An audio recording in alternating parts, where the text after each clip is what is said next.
So, a clear victory for the No campaign, and in the aftermath, a leading opponent of the Transport Innovation Fund bid was quietly pleased. Well, what a fantastic day it's been for democracy. A very decisive result, no arguing with it. 10 authorities have all said no, some of them by a margin of nearly 4-1. So it's a very decisive result, which I think both sides were very glad of. Manchester has thus lost out on £2.7 billion worth of investment in public transport. You're going to have to answer some questions from people about what now? I will be calling on all the leaders of Greater Manchester to immediately lobby government for this money, because it is not fair what they have done to us.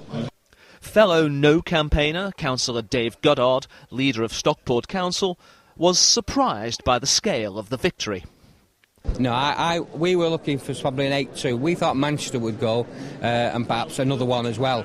But for 10-0, I mean, when the return officer, behind the screens, there were genuine gasps from the leaders, because, for 10-0, I don't know, and who's got it right and who's got it wrong?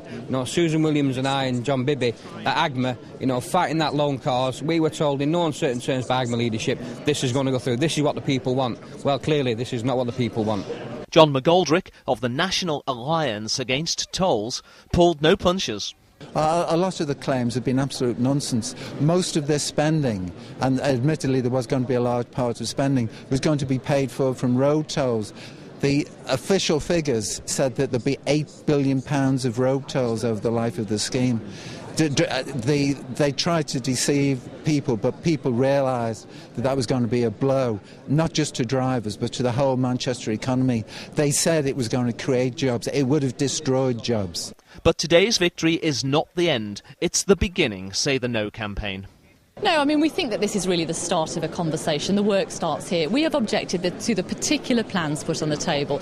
There was one plan, no alternative, and that simply can't be right for a city of our calibre. What we think now is that the discussions start today about how we achieve a great, cheap, efficient public transport system and how we achieve the funding for that. But this is just the start of the debate, really. What we hope now is that there will be what this city does best, which is meaningful consultation and dialogue between the public and the private sectors to get this transport investment.